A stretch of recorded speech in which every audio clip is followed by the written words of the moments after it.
오늘은 사도의 기도 7번째 거룩으로의 보전입니다. 말씀은 데살로니가 전서 5장 23절에서 25절입니다. 같이 읽겠습니다. 시작. 평강의 하나님이 친히 너희를 온전히 거룩하게 하시고 또 너희의 온 영과 혼과 몸이 우리 주 예수 그리스도께서 강림하실 때 흠없게 보존되기를 원하노라. 너희를 부르시는 이는 미쁘시니 그가 또한 이루시리라.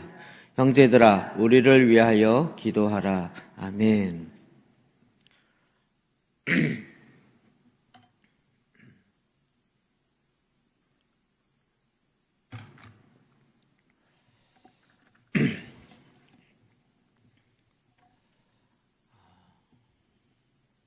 하나님의 말씀이 우리가 더 알수록 더 깊이 있게 또 더 균형 있게 나아갈 수 있습니다. 23절 상반절인데요. 먼저 읽어봅시다. 시작. 평강의 하나님이 친히 너희를 온전히 거룩하게 하시고 아멘. 오늘 본문의 가장 핵심은 이제 거룩과 관련되어 있습니다.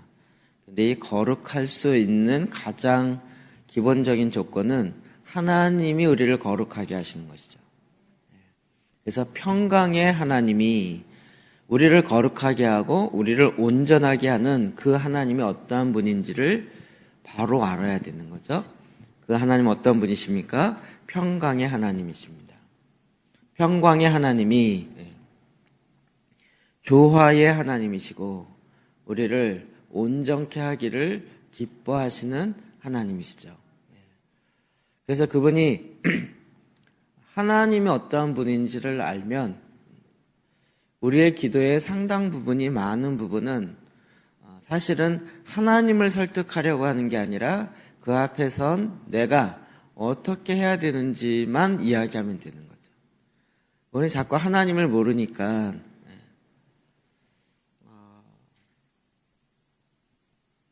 자꾸 내가 원하는 것을 하나님에게 이렇게 알려주려고 하는 경향이 있어요.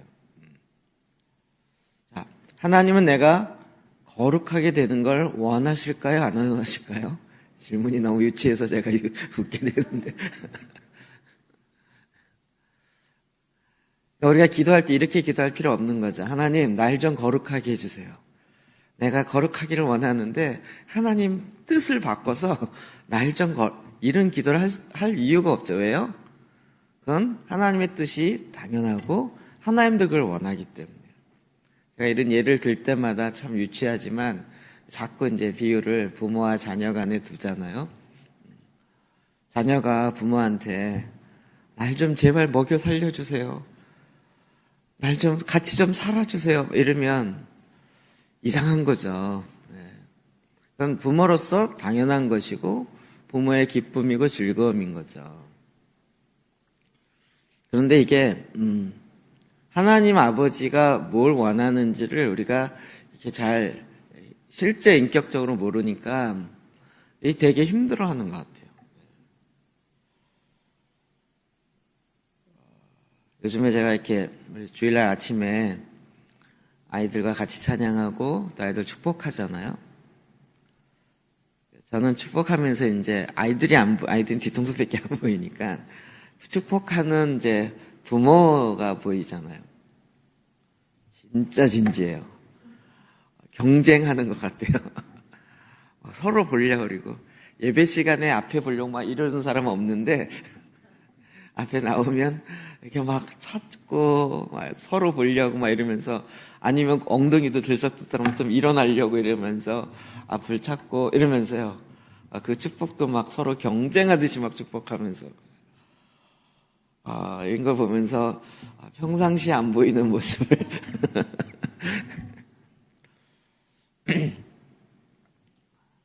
그럼 그게 부모의 당연한 거죠. 당연한 거예요.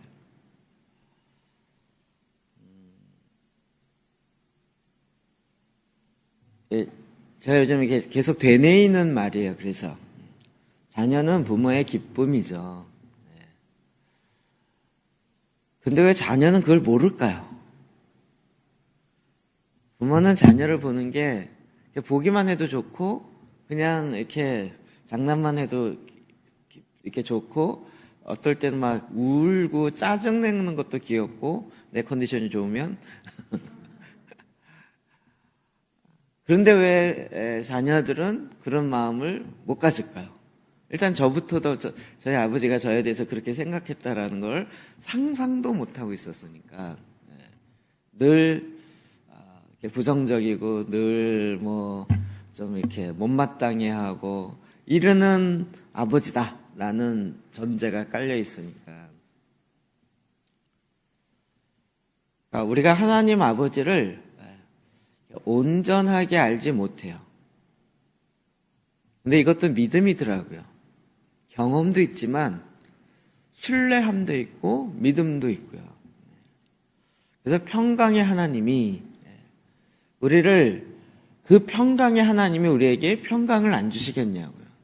하나님 존재 자체가 사랑이고 하나님의 본질 자체가 빛인데 우리에게 그 사랑 주는 걸 아까워하고 빛을 비추는 것을 막 이렇게 낭비라고 생각할까요? 그렇지 않잖아요. 하나님 어떠한 분인지 알면 알수록 더 마음의 확고함을 가지고 하나님께 마땅히 하나님 아버지가 하려는 것을 내가 받아들이게 되는 거죠. 근데 우리가 계속 이렇게 주시옵소서 기도를 하다 보니까 하나님은 안 주시는 하나님이고 내가 자꾸 막 이렇게 설득하고 떼쓰고 막 이래야 주는 하나님인 것처럼 많이 착각하고 있었던 거죠. 제 마음속에 그게 자꾸 이렇게 되뇌긴 이유가 뭐냐면 자녀들은 부모의 기쁨이다. 근데 이게 자녀들이 느껴지는 느낌과 상관없이 하나님이 예수님을 보시면서 아예 그렇게 말씀하셨잖아요. 세례를 받을 때 이는 내 사랑하는 아들이요 내 기뻐하는 자라. 부모가 자녀에게 이런 얘기를 하면 문제가 될까요? 늘 기쁨이잖아요. 그걸 늘 얘기해서 자녀들도 나는 부모에게 기쁨이야 라는 생각이 딱 갖도록. 근데 그 말을 왜 이렇게 아껴두고 있었을까? 그 마음속에 늘 전제로 깔려 있었던 건데 이런 아쉬움이 있어요. 그냥 자꾸 더 얘기하는 거죠. 너는 기쁨이야. 너는 나의 기쁨이야. 너의 어떠한가 상관없이 나의 기쁨이야 라는 얘기를 계속해 줄 필요가 있죠. 하나님 아버지도 우리에게 계속 그렇게 요구하시고 또 우리에게 하나님이 어떤 분인지 알 수 있도록 성경을 통하여 또 하나님이 하실 수 있는 가장 모든 것들을 다 하시면서 우리에게 그 얘기를 하시더라고요. 그 평강의 하나님이 직접 하시는 거죠. 직접. 우리를 온전케 하시고 거룩하게 하시고. 여러분 메시지 성경에 보면 데살로니가전서 볼까요? 4장 7절입니다. 시작. 하나님이 우리를 부르심은 부정케 하심이 아니요 거룩케 하심이니. 아멘. 네. 당연한 거죠. 네. 우리를 더 부정케 하기 위해서 무슨 표현이 그렇지만 앵벌이 시키려고 뭐 돈 벌어와라 아니면 뭐 일해라 뭐 시켜 먹으려고 우리를 부른 것이 아니고 우리를 거룩하게 하기 위해서 부르신 거죠. 전에 한창 이야기했었는데 또 우리가 갖고 있는 거룩함의 개념이 잘못되어 있는 거죠. 왜곡되어 있는 거예요. 하나님은 계속 거룩함에 대해서 성경에 이야기하고 있어요. 성경도 거룩할 성자를 쓰잖아요. 거룩한 민족, 거룩한 백성, 거룩한 제사장, 거룩한 안식일, 거룩한 땅. 하나님 계속 거룩을 이야기하세요. 그런데 우리가 갖고 있는 하나님 차원에서의 거룩과 우리가 갖고 있는 거룩의 개념이 너무 다른 거죠. 오늘날 그리스도인이 이 거룩함을 모르는 거예요. 그리고 인간적 차원에서의 거룩함 정도라고 생각하는 거죠. 그냥 세상과 조금 다르게 사는 정도. 혹은 그냥 뭐 세상의 유행을 따라가지 않는 정도. 아니면 좀 다른 세상과는 조금 다른 소리를 내는 정도예요. 세속적인 그런 이 세상의 활동을 안 하고 피하는 정도. 요 정도라고 생각하는 거예요. 굉장히 소극적 차원에서의 거룩을 많이 이야기하는 거예요. 그러다 보니 거룩한 건 뭐예요? 그냥 착하게 사는 거, 도덕적으로 사는 거. 이 정도를 거룩이라고 자꾸 생각하는 거예요. 하나님이 거룩하다라고 이야기할 때는 그 의미를 훨씬 뛰어넘는 거죠. 모세에게 다시 나타나셔서 말씀하실 때 떨기나무 가운데 말씀하셨죠. 그래서 하나님 뭐라고 하셨죠? 이곳은 거룩하니 신발을 벗으라. 신을 벗으라. 떨기나무가 거룩하다. 그게 무슨 우리가 생각하는 개념처럼 떨기나무가 착하거나 윤리적으로 뭐 어쩌하거나 이런 차원이 아니죠. 이것은 하나님 아버지를 만나는 곳으로 특별한 장소라는 거죠. 구별되어진 장소라는 거예요. 그러니 너의 신을 벗어라. 이렇게 이야기하는 거죠.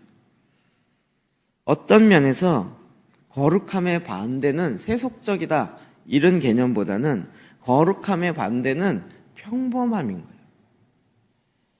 우리는 이 세상에서 평범하기를 원하는데 하나님은 우리를 평범하게 살려고 부르신 것이 아니고 거룩하게 살려고 부르셨단 말이에요.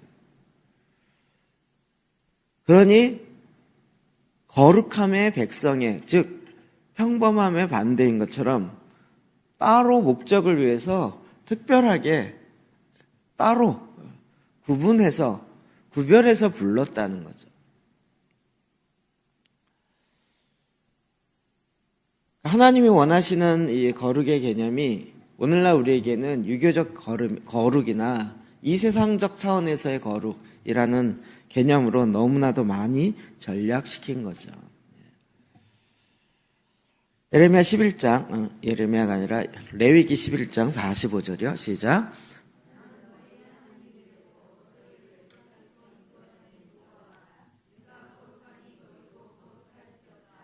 아멘. 하나님이 친히 자기 백성을 만드셨어요. 택하시고 자기 백성으로 따로 거룩한 백성으로 만드셨어요. 거룩이 무슨 뜻이라고요? 가장 핵심은 특별하다는 거예요. 구별시켰다라는 거예요. 이 세상에는 많은 나라가 있는데 이 나라는 내가 따로 떼어서 거룩한 나의 나라로 삼겠다라고 구별시켰어요. 분리가 아니라 구별시키는 특별하다는 거예요. 특별한 나라.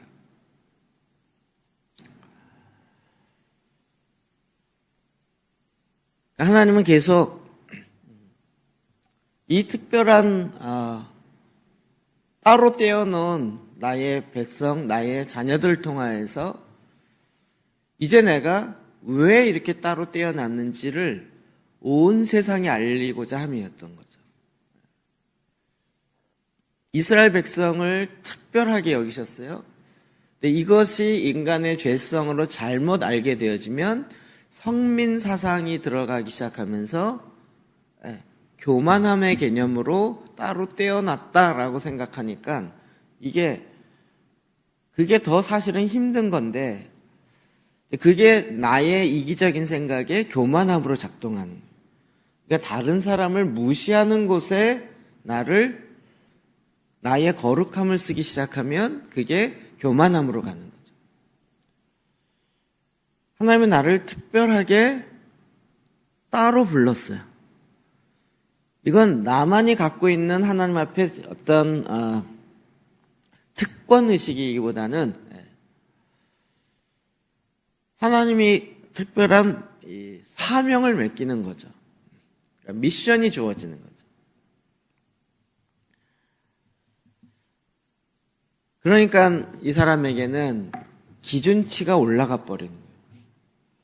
우리가 흔히 생각하길 평범한 사람들은 이 정도 살아도 잘 산다고 생각하는데 특별한 따로 목적을 갖고 있는 사람들은 그 정도는 기본이 안 되는 거예요.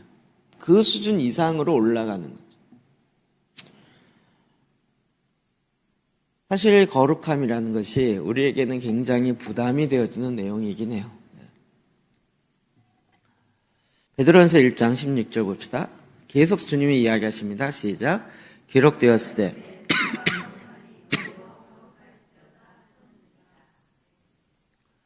베드로전서 베드로가 계속 이야기하는 내가 거룩하니 너희도 거룩하여. 우리의 하나님 우리를 부르신 그 이 부르심이 동일하게 원리가 같은 거죠. 구약이나 신약이나. 베드로는 계속 하나님의 이 뜻이 깨달아지면서 그는 신약에 있는 특히 박해받는 성도들, 예수님의 제자였을 때의 베드로가 아닌 사도로서 막 박해 시대, 고난의 시대에 있는 그 성도들을 향해서 이야기하기를 우리가 왜 이렇게 고난을 받다 죽어야 됩니까? 예수님이 있는데 이 세상에서 왜 이렇게 사자밥이 돼야 됩니까? 라고 질문할 때 뭐라고 대답하냐면 하나님이 거룩하니 너희도 거룩해야 된다. 참 우리가 생각하는 개념과 너무 다른 거죠.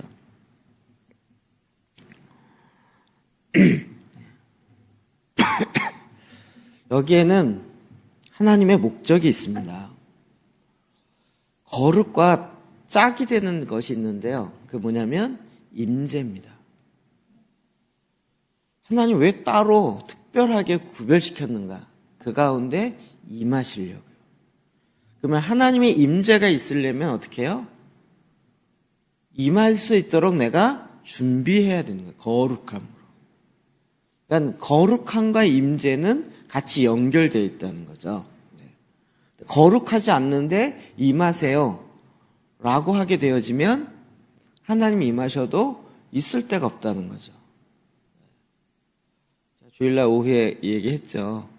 오세요 라고 했는데 주님이 왔는데 어디 서 있을 데가 없는 상황이 돼버리면 이게 곤란한 거라는 거예요.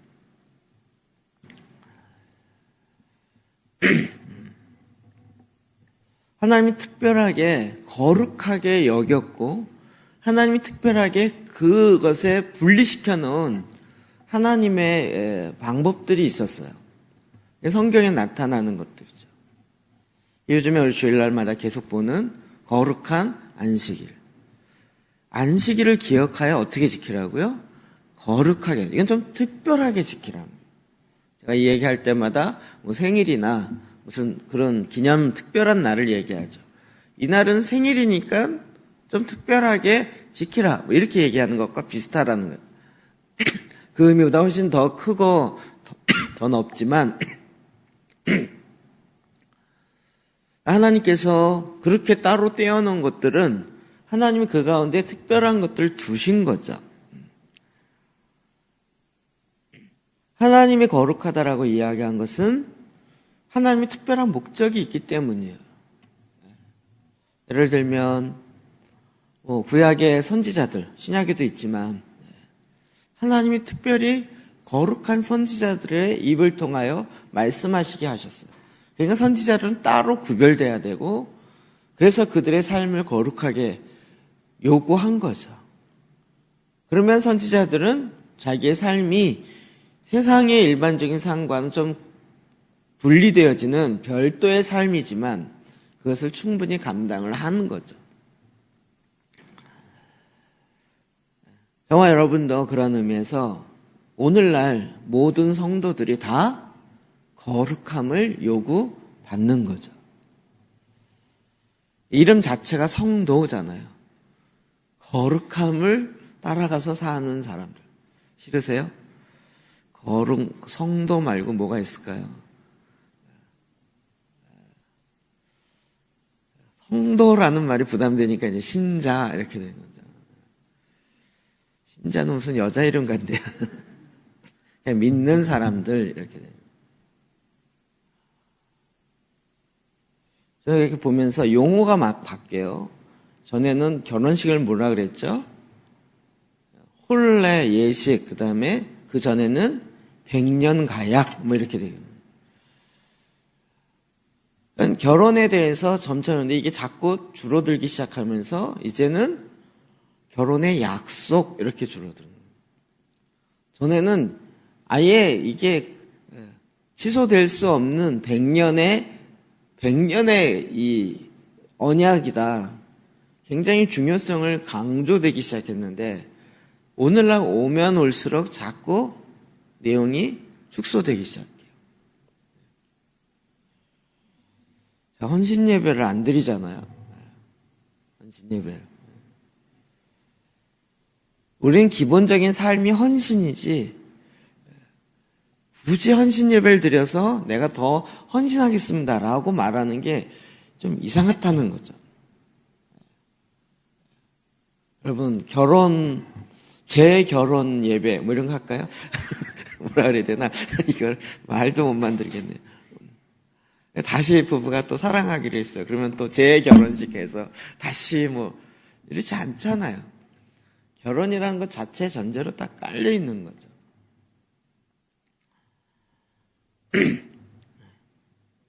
하나님 우리에게 거룩함을 요구하는 것. 하나님이 거룩함을 요구할까 안 할까 이건 물을 필요가 없는 거예요. 그러니까 지금 내 차원에서 이 거룩함을 유지하기 위해서, 거룩함을 이루기 위해서 내가 해야 될 나의 책임, 인간의 책임이 있는 거죠. 그런데 하나님은 또 어떻게 해야 거룩해질 수 있는지를 우리에게 가이드라인을 제시해 준 거죠. 요한복음 17장 17절입니다. 시작.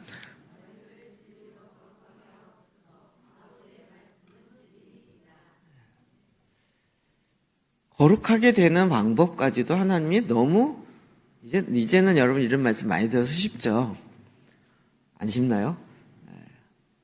거룩하게 되는 것 어떻게 거룩하게 돼요? 진리로 거룩하게 돼요. 그러니까 이 세상에 있는 것 중에 특별하게 하나님께서 하는 그게 아니고요. 하나님이 말씀하시는 그 진리로 거룩하게 되는 거예요. 그러면 당장 묻죠. 진리가 무엇이냐? 이렇게 물을까봐 또 바로 아버지의 말씀은 진리입니다. 이렇게 얘기해요.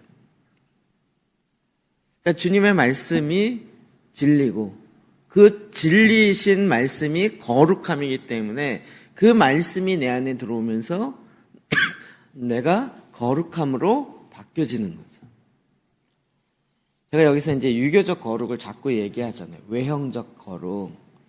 세상적인 방법의 거룩함은 외형을 바꾸면 내면도 그렇게 바뀔 거라고 생각하는 거죠. 아니면 그냥 행동주의적 거룩. 뭔가를 열심히 막 하다 보면 내가 언젠가 거룩하게 될 거야. 뭐 이런 식이에요. 이게 이제 교회 안에 들어오다 보면 막 봉사를 열심히 하면 내가 거룩하게 될 거야라고 생각하는 거예요. 봉사나 행동이 잘못됐다는 것이 아니라 그것은 거룩함으로 오는 전제가 아니라는 거예요. 하나님이 나에게 명해서 내가 그것에 부르심이 있고 사명이 있어서 부담이 있어서 그것을 할 수 있는 거죠. 봉사로 할 수 있고. 그래서 그건 2차로 나타나야 되는 것이지 거룩의 전제 조건으로 될 수가 없다라는 거예요.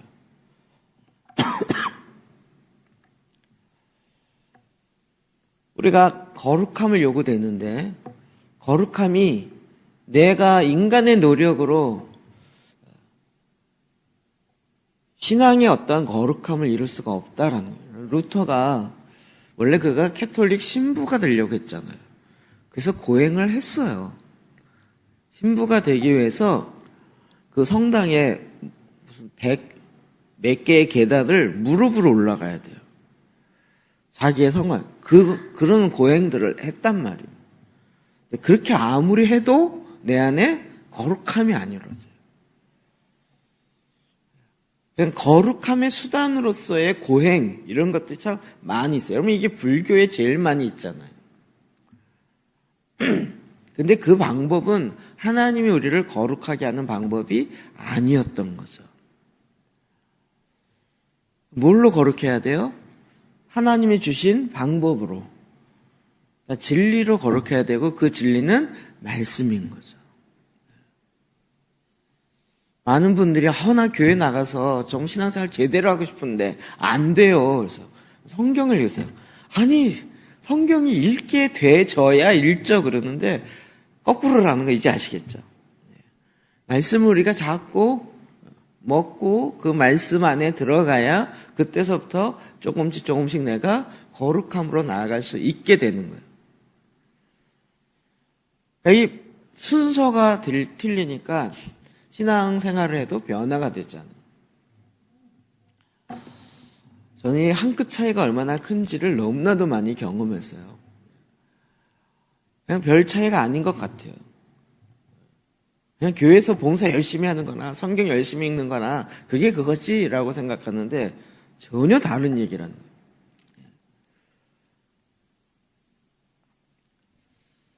하나님의 말씀을 거룩함으로 믿는 그 믿음도 우리에게 요구되어지는 거예요.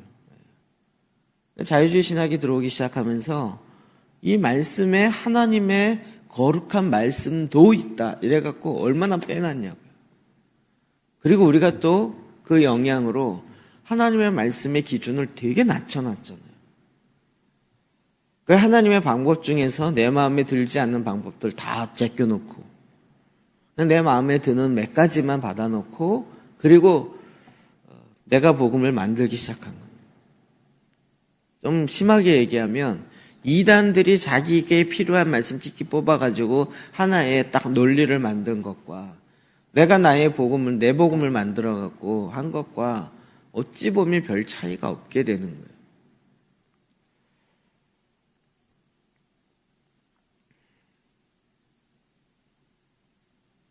삶 가운데서도 이 마음에 하나님의 진리가 들어가니까 마음에 뭐가 들어가느냐에 따라서 이게 확 달라지는 거죠.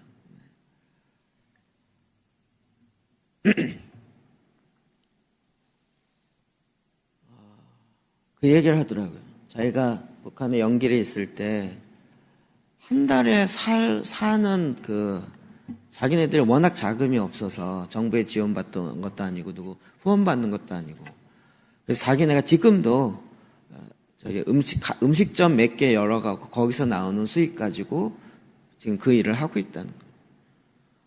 그래서 어디서 숙박을 하더라도 연길에서 숙박할 때 자기가 가는 그 숙박소가 있는데 1박에 7,000원짜리. 그러니까 여관 중에서도 여인숙 중에서도 진짜 싼데 그런 데 가서 자면서 이런 일을 하는 거예요. 돈이 너무 없으니까. 하루는 그곳에 70 먹은 할아버지가 오더라는 거예요. 그래서 하도 허름해서 이분은 도대체 어떤 사람인가 라고 알아봤더니 미국에 있는 재미교포인데 하여튼 이 북한에 100만 달러씩 넣어주는 100만 달러면 얼마죠? 제가 그걸 한 달인지 1년인지 모르겠어요. 한 달에 하긴 너무 하겠죠. 1년에 그렇게 넣어주면. 그런데 자기는 7,000원짜리 여인숙에서 자면서 그런 삶을 살아가고 있는 거예요. 강철 서신의 김영한 씨도 그렇고 삶을 살잖아요. 삶을 살잖아요. 자기가 그걸 떳떳하게 이야기하는 것을 전혀 이제 부끄러워하지 않아요. 우리는 하나님이 이렇다 그러면서 문제는 삶을 안 살잖아요. 실제로 내가 잘못했구나라고 했을 때 그걸 포기하는 것뿐만 아니라 그러면 무엇이 옳은가를 보고 또 그 옳은 것을 향해서 삶을 살아내잖아요. 전 진짜 무슨 사울이었다가 바울로 바뀌어서 사울이었을 때 그 열심이 동일하게 바울이 되어서 열심으로 살았던 것 같이 하나님이 거룩하고 온전케 하려는 하나님의 이 계획 가운데는 하나님의 기준을 낮추지 않는다는 것에 우리 너무 이제 많이 말씀을 이렇게 익혀지겠죠. 우리는 그게 기준이 너무 높다고 생각하니까 난 좀 못 살아. 그러니까 좀 그렇다고 안 산다고 그럴 수는 없고 그러니까 좀 낮춰주세요 라고 내 스스로 그랬는데 말씀을 보면 볼수록 하나님의 거룩함을 기준을 안 낮추시는 거죠. 그럼 여기서 우리가 고민하면서 내가 어떻게 반응할 것인가? 내가 어떻게 이 하나님의 요구 앞에서 어떻게 반응할 것인가를 심각하게 고민해요. 거룩함은 하나님의 임재와 연결되어 있다고 그랬습니다. 하나님의 임재가 우리 가운데 올 때 동일하게 그 전에 우리 거룩함이 함께 오는 거죠. 제가 왜 구급화 지금 이쪽에서 이야기하는 것에 대해서 좀 거부감이 있냐면 나라를 위하고 어쩌고저쩌고 다 좋은데 그분들의 삶이 동일하게 거룩함으로 나아가면서 하는 게 아니고 삶은 별 차이가 없어요.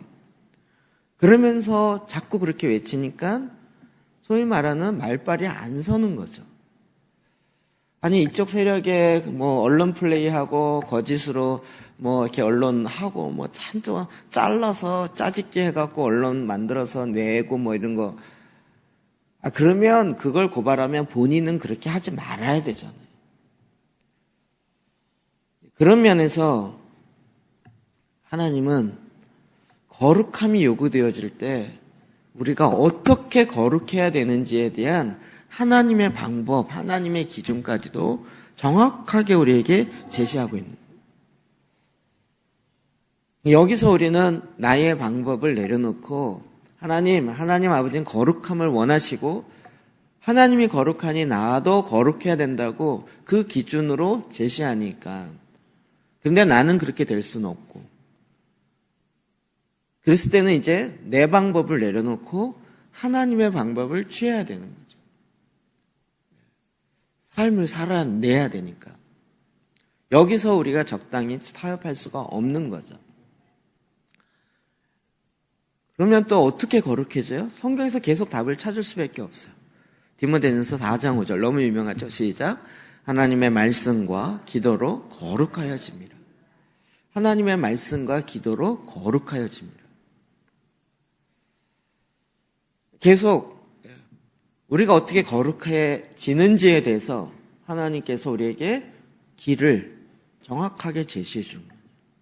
말씀과 기도로 거룩해지는. 이것도 이원론적인 차원의 삶과 완전히 상관없는 말씀과 기도 차원이 아니고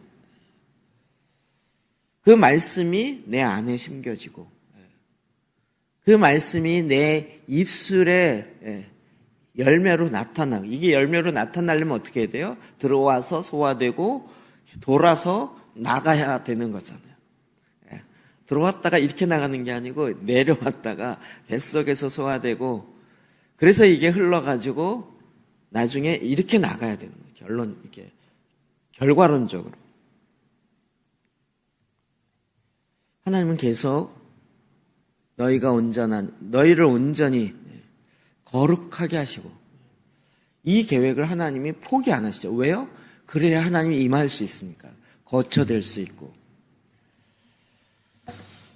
그러면서 이제 23절 하반절입니다. 같이 읽어볼까요? 시작. 또 너희의 온 영과 혼과 몸이 우리 주 예수 그리스도께서 강림하실 때 흠없게 아멘. 흠없이 보존되기를 원해요. 무엇이요? 온 영과 혼과 몸이. 이 말씀을 제가 제일 처음 접한 건 치유사역 때문입니다. 그리고 케네스 목사님이 인간의 세 가지 본질에 대해서 이야기할 때 영혼육, 제가 그 책 갖고 정리됐다고 말씀드렸었죠. 2분서 3분설도 그 전에 정리됐다가 나중에 그분의 책을 보면서 영과 혼과 육, 그리고 이제 그분이 정의한 게 뭐냐면 영은 혼 안에 있고 혼은 육 안에 있다. 그러면서 이제 육의 치료에 대한 육의 치료도 하나님이 원하시기 때문에 이렇게 이제 쭉 발전하면서 그분이 제2의 물결, 은사주의 물결의 그 핵심적인 한 기둥이 되는 분이거든요. 그래서 이제 그렇게만 쭉 듣다가 다시 한번 이 말씀을 이렇게 접하면서 우리의 영이 흠없게 보존되길 원해요. 영은 흠이 없다는 건 여러분 이제 이해되시죠? 그런데 몸은 어떻게 해야 돼요? 육은 흠이 없이 보존돼야 돼요. 네, 몸이 흠이 없이 보존되려면 어떻게 해야 되죠? 육체의 소욕은 어떻게 해야 돼요? 육체의 소욕은 죽여야 돼요. 이 살덩어리를 죽이는 게 아니라 육체의 소욕을 죽여요. 성령의 소욕과 육체의 소욕은 항상 원수가 돼요. 둘이 함께 있을 수가 없어요. 그래서 우리는 성령의 소욕을 따르면 육체의 소욕을 죽이게 되는 거죠. 성령을 안 따르면서 육체만 죽이겠다. 이게 이제 고행주의가 되는 거예요. 육을 힘들게 만들어 갖고 하는. 그래서 우리 너무나도 감사하게 하나님께서 하나님의 영을, 성령을 따를 때 성령은 율법의 요구를 완성하기 때문에 이것도 하나님 우리에게 알려준 거죠. 하나님의 방법은 오히려 쉬운데 우리 이렇게 어렵게 살았을까요? 이게 아주 좀 알아갈수록 안타까운 거죠. 우리의 혼도 흠없이 보존되기를 원하시는 거죠.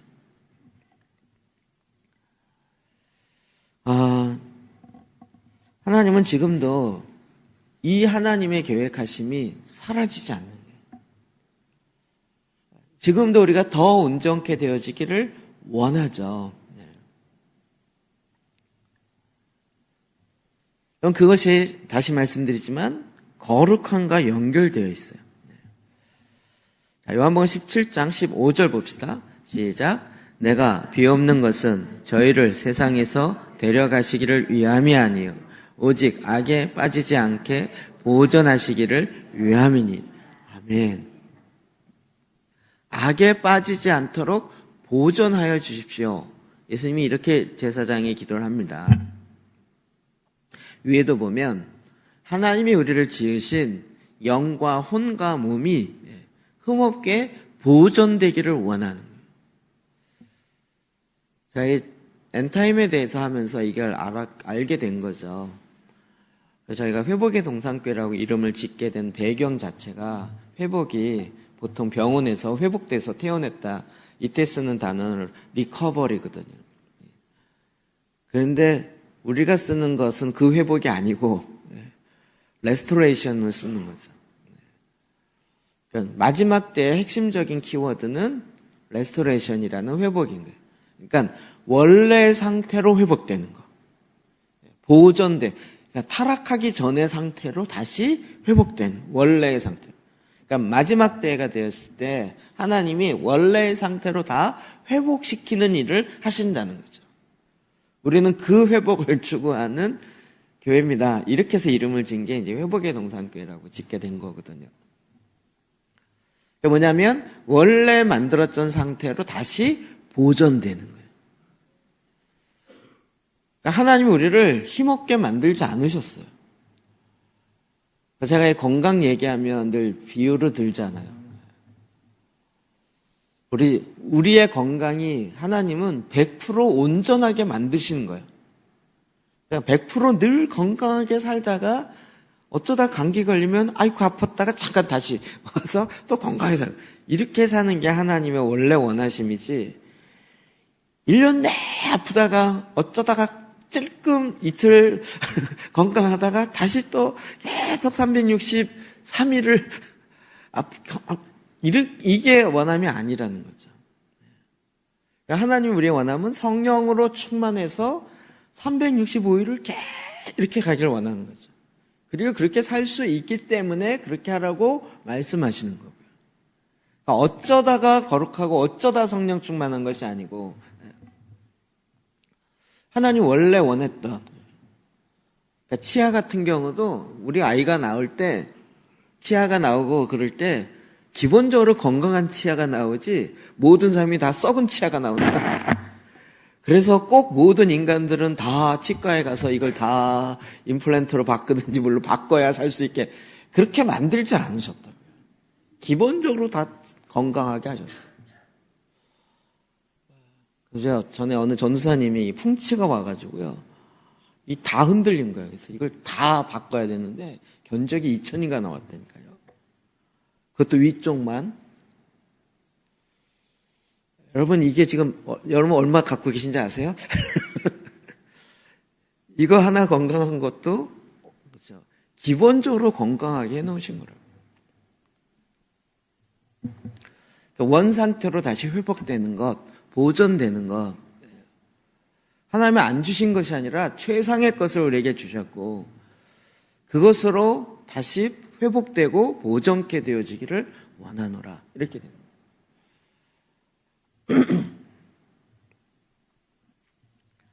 히브리서 9장 27절입니다. 시작.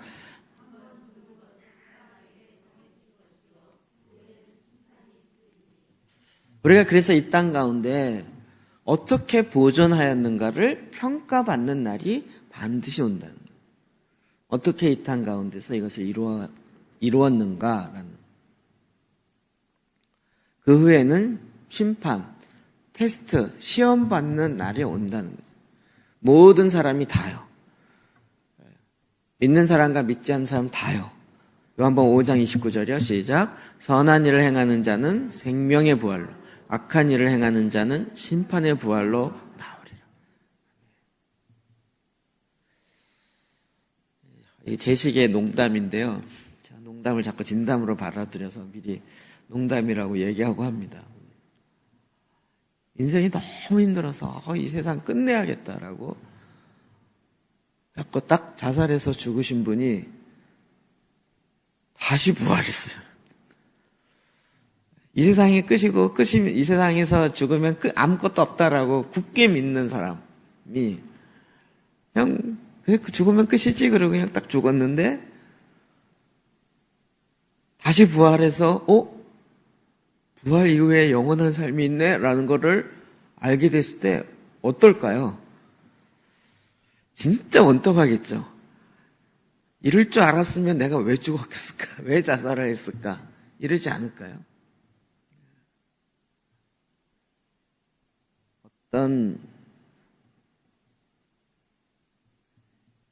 그 얘기를 어디서 들었더라. 어떤 아이가 너무 영특해서 그 얘기를 했다. 그래서 어디서 들었더라, 얘기를. 우리가 이 땅에서 사는 80년, 90년 가지고 영원한 삶에 어떻게 살 것인가가 좌우된다는 거죠. 이 땅에 있는 이게 길다면 길지만 결코 길지 않는 요 순간에 어떻게 하느냐에 따라서 좌우가 됩니다. 우리가 지금 그 수준에 있는 거죠. 하나님 우리를 거룩하라라고 이야기한 것에 이거 너무 힘든 걸 요구하시는 것 같아. 이게 아니고 그 하나님의 거룩함이 이르면 이를수록 그 다음에 어떻게 돼요? 생명의 부활이든 심판의 부활이든 그 이후에 부활 이후에 영원한 삶의 수준이 결정된다고. 그러면 오늘을 어떻게 살아야 될지가 좀 계산이 나오죠. 이 마지막 기둥이 주님의 날에 대한 마지막 기둥이 제대로 서 있는 건 진짜 중요한 것 같아요. 이게 흐릿하니까 오늘 그냥 적당히 살아도 된다라고 생각하는 거죠. 자, 고린도후서 5장 10절입니다. 시작. 이는 우리가 다 반드시 그리스도의 심판대 앞에 나타나게 되어 각각 선악간에 그 몸으로 행한 것을 따라 받으려 함이라. 아멘. 선악간에 그 몸으로 행한 것을 따라 받으려 함이라. 그냥 우리가 마음으로만 믿었다가 아니고요. 몸으로 행한 것에 따라서 받는다. 그러니까 육이 쳐서 하나님의 원하심으로 들어가야 돼요. 그걸 살아내야 되는 거죠. 그러니까 적어도 우리는 기본적으로 어떻게 살 것인가는 밑에 깔고 가야 되는 거예요. 그냥 내가 마음으로만 믿으면 그냥 구원 얻고 그냥 돼. 이렇게 이거를 전제로 되지 않고 정말 내가 믿는 바를 입으로 시인할 뿐만 아니라 그것을 살아내는 그 삶이 밑에 있어야 되는 거예요.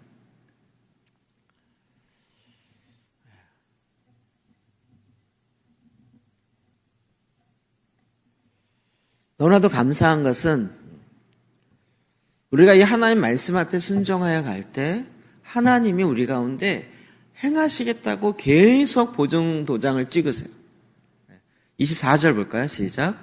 너희를 부르시는 이는 미쁘시니 그가 또한 이루시리라. 아멘. 그가 또한 이루시리라.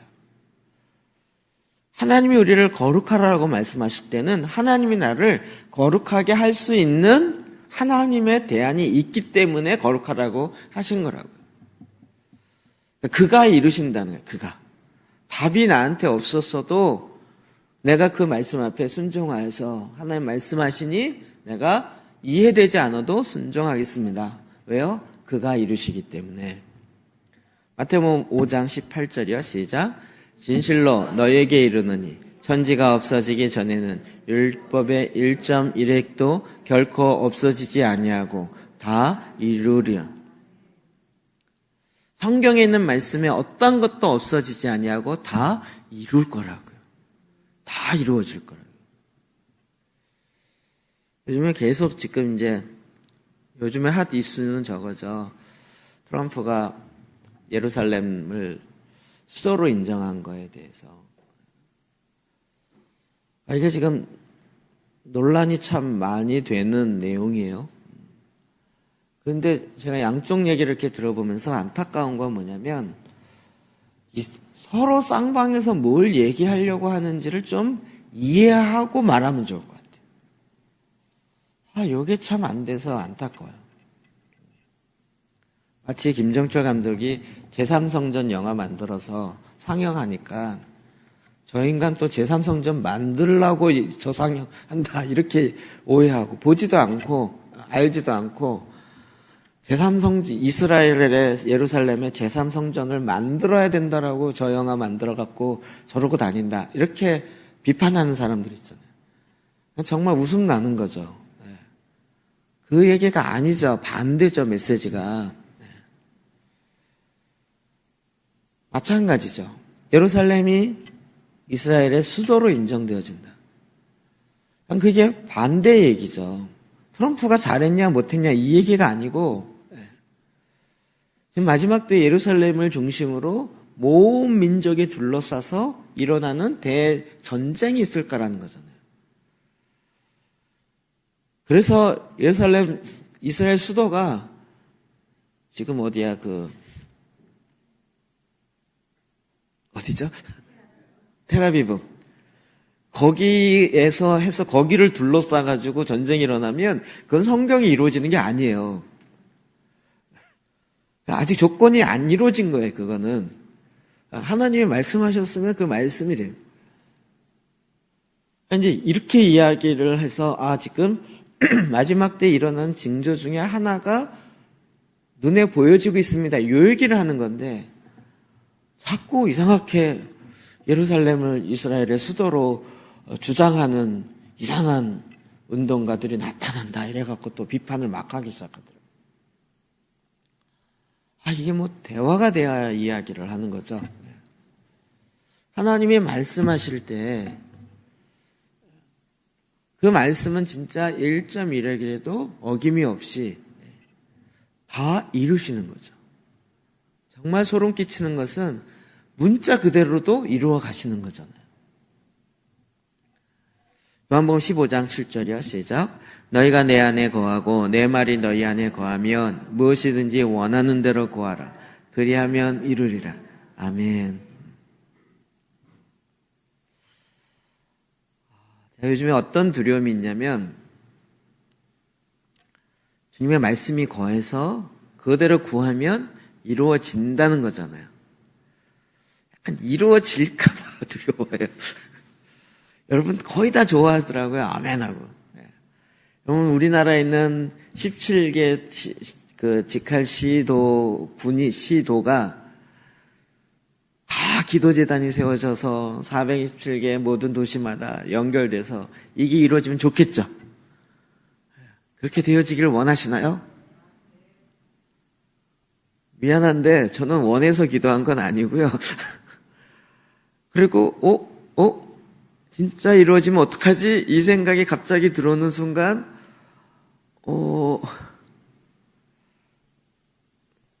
진짜 이루어지면 어떡하죠? 427개 도시에 1년 하루에 한 번만 가더라도 365일이 부족합니다. 한 바퀴만 돌라 그래도 1년이 부족합니다. 괜찮으세요? 괜찮으시겠어요? 이루어지고 난 다음의 상상을 안 해보셨죠? 만약에 제가 다 돌아야 된다면 하루에 한 곳씩만 간다라고 할 경우에 365일을 다 가도 부족합니다. 그러면 여러분은 교회 와도 365일 저를 만날 수 있는 기회는 없다고 보셔야 됩니다. 좋으시죠? 좋으신가요? 좋을까봐 또 걱정되네.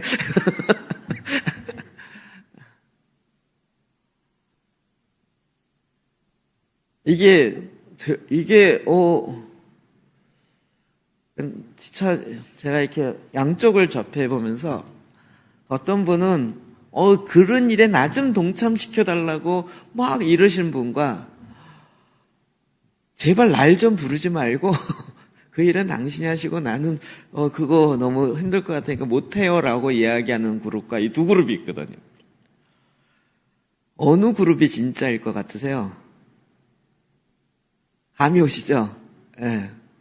나 좀 시켜주세요 하시는 분들은 대부분 뭔가 이렇게 좀 유명해지거나 뜨고 싶은 상황이 많고, 나 좀 빼주세요 얘기하시는 분들은 이게 진짜 이루어지면 얼마나 힘들지를 알기 때문에 미리 지금 살살살 방어벽을 쳐놓으려고 하는 그룹이고요.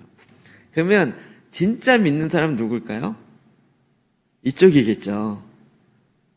이게 금방 판단이 안 되세요? 오히려 막 흥분하는 것보다, 이거 이루어지면, 말이 안 나요, 그냥. 이거 하다가, 좀, 이렇게. 하나님께서 원하는 대로, 하나님의 말씀이 너희 안에 거하여. 그 말씀이 거하니까 그 말씀에 근거해서 구하면 하나님께서 그걸 이루어. 왜요? 그건 하나님의 이루기를 원했던 것이기 때문에. 그래서 그걸 구하면 하나님이 이루신다는 거죠. 그러니까 제가 말씀 기도와 제사장 기도 하시는 분들이 하나님 보기에 너무나도 귀하게 여기는구나라고 믿어지는 거죠.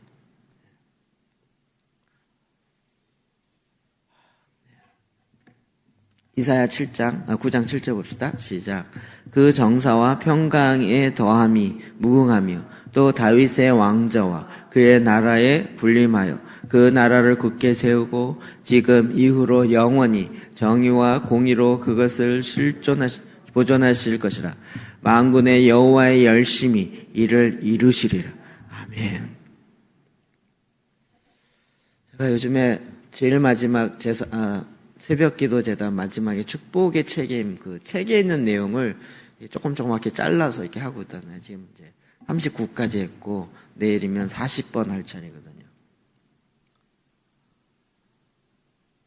그래서 이제 엘리야, 세례 요한 얘기는 오늘 쭉쭉 나오고, 지금 바울 얘기 나와요.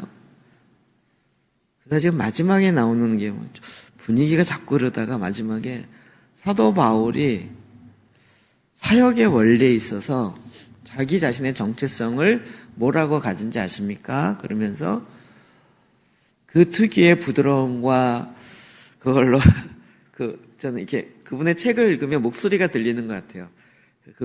말할 때 기본 톤이 있잖아요.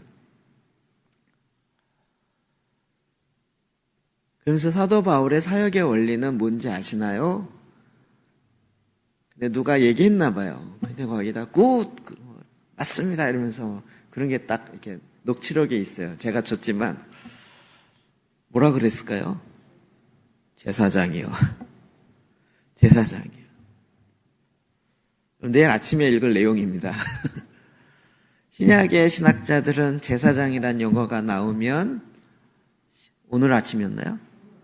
제가 이게 계속 만들고 하고 그러니까 그거 읽으면서요 제가 약간 소름이 끼치는 거예요. 제가 아들 박사님이랑 뭐 짜고 한 게 하나도 없잖아요. 그럼 제가 알 수도 있는 것도 아니고 그분이 제가 뭐 하는지도 모르고 사실은. 그런데도 하는 메시지를 보면 왜 이렇게 같지? 이런 생각이 드는 거예요. 우리가 제사장의 정체성을 갖고 사도 바울이 자기가 제사장의 정체성을 갖고 사역했던 이 원리가 성경적이고 이게 얼마나 중요한지에 대해서 이야기하기 시작하십니다. 근데 제가 그걸 보면서 마음이 약간 좀 아차 싶은 게 내려앉더라고요. 여러분은 아싸 그리고 좋죠. 우리도 그래 이래서 한쪽에서는 저는 내려앉더라고요.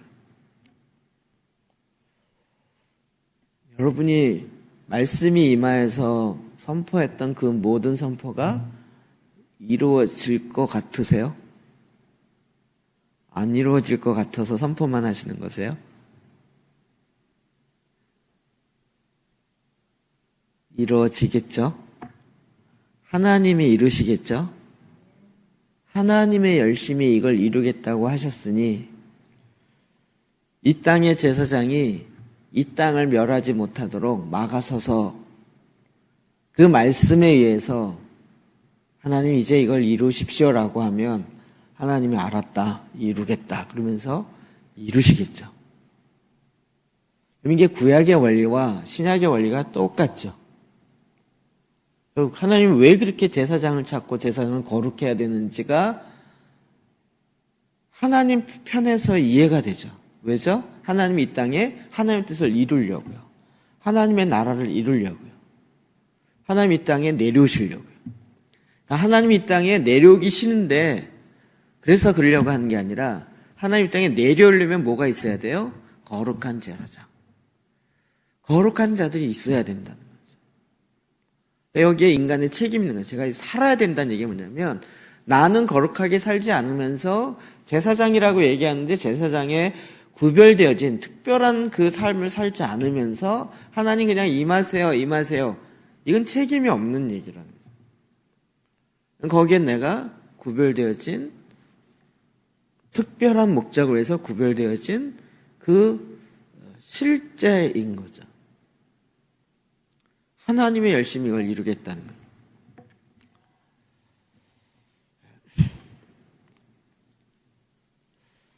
참 하나님께 너무 이렇게 감사한 것 같아요.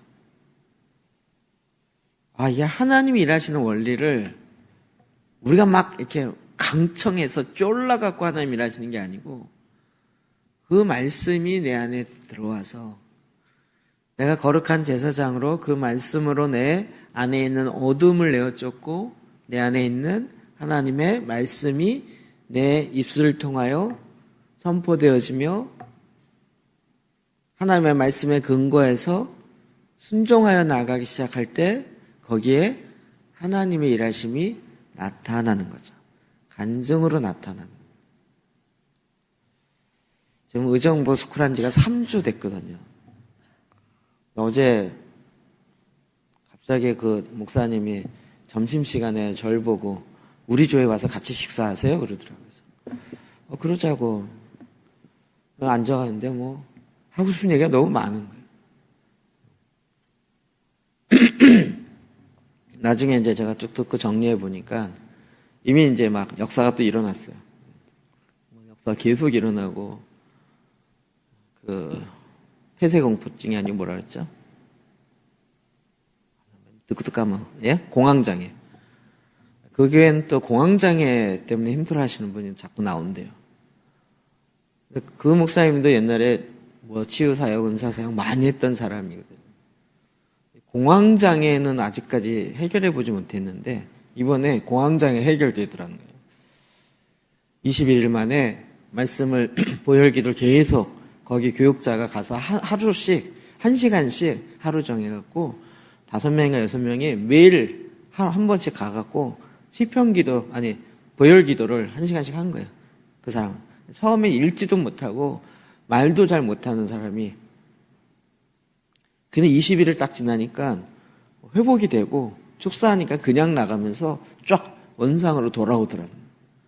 와, 공황장애를 해결할 수 있는 비밀을 알게 됐다 그러면서 막 이 신난 거예요. 이제 좀 이따 한국에 있는 공황장애 다 와 이렇게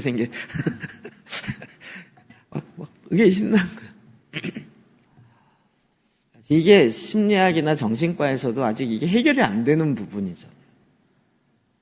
근데 이게 자기 눈앞에서 이게 해결되는 걸 보니까 너무 신나가지고요. 제가 얘기도 안 했는데 그분이 이제 난민 지난번 사역해서 우리 교회에 강의했던 목사님이잖아요. 제가 얘기도 안 했는데 이거 난민 사역에 이거 진짜 해야 될 것 같아요. 그래서 속으로 걸려들었다 이제. 그 사람들에게 무슨 교회 이런 프로그램 저런 프로그램 할 것이 아니라 성경 10장 읽고 이거 하게 하면 된다. 막 입에 막 팀 튀기면서 얘기하더라고요. 하나님이 일하시니 감사하죠. 감사해요. 그냥 거부감 없이 지금 막 이렇게 달려가더라고요. 데살로니가서 5장 25절이요. 시작.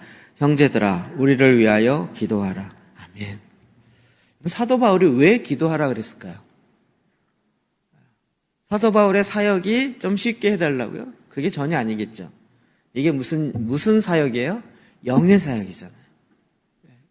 먼저 공중에 있는 권세를 강한 자를 사로잡아야 되는 거예요. 먼저 강한 자를 결박하고 들어가야 되는 거예요. 그러니 우리를 위하여 기도하라. 이 얘기가 그냥 우리 수준에 아이고 사도 바울과 그의 전도팀이 하나님 건강하게 은혜롭게 잘 지켜주세요. 이 차원이 아니겠죠. 그가 아테네를 들어가고 그가 데살로니가를 들어가고 할 때 그 지역을 잡고 있는 악의 영들, 공중의 권세 잡은 자들 잡아야 되는 거잖아요. 먼저 강한 자를 결박해야 되는 거잖아요. 이 일에 공군을 보내주십시오. 공군을. 그래서 이 강력한 영적 전쟁에 같이 동참해 주십시오. 이거잖아요. 그러면 하나님이 이루신다.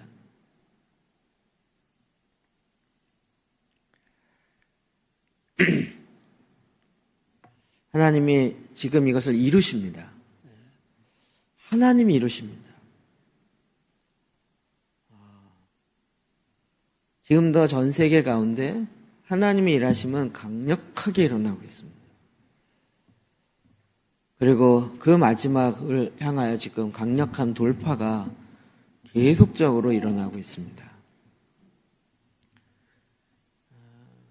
여러분이 지금 대륙별 기도하는 게 나 여기서 하는 게 전혀 상관이 없는 것 같지만 그럼 그것이 이제 하나둘 기도의 제목이 바뀌는 게 좀 보이지 않으세요? 우리가 이거 지금 몇 년째 하잖아요. 근데 그 사건이 들어오고 우리가 알게 되고 기도하고 그러면서 하나씩 바뀌어지죠. 그리고 또 다른 상황 속에 또 일어나기 시작하는데 전체적인 상황판, 전쟁의 상황판을 놓고 볼 때는 이게 전진되는 게 보여지는 거죠. 물론 문제도 많이 나타나는데 그 문제는 대부분 뭐예요? 지금 마지막 때에 적그리스도의 발악인 거죠. 우리는 그것으로 염려하는 것이 아니라 하나님 이 땅에 이 열방 가운데 하나님의 뜻을 하나님이 이루시라는 그 말씀 앞에 우리가 순종하여 내가 거룩한 제사장으로 하나 앞에 쓰는 거죠. 주님이 이걸 이루시겠다고요. 약속하시는 거예요. 그리고 실제로 주님이 이루시고요. 하나님께서 일하시는 이 하나님의 방법을 우리가 믿음으로 취하는 거죠. 진짜 할렐루야죠. 주님과 함께 이 믿음의 길을 걸어갑니다. 그래서 우리가 이 사도의 기도를 정말 신나게 하는 겁니다. 신나게 할 수 있습니다. 자, 23절부터 25절까지 우리가 두 번 읽고 말씀이 있는 대로 하나님 나를 거룩하게 하시겠다고 하시는 그 하나님 앞에 내가 반응하겠습니다. 하나님 원래 창조하신 대로 내 온 영과 혼과 육을 몸을 흠없게 보존하게 되기를 원하시는 하나님의 그 뜻대로 이루십시오. 우리가 말씀 의지하여 읽고 좀 앞에 나가 기도하십시다. 23절부터 25절 두 번 읽겠습니다. 시작. 평강의 하나님이 친히 너희를 온전히 거룩하게 하시고 또 너희의 온 영과 혼과 몸이 우리 주 예수 그리스도께서 강림하실 때 보존되기를 원하노라. 너희를 부르시는 이는 미쁘시니 그가 또한 이루시리라. 형제들아 우리를 위하여 기도하라. 아멘.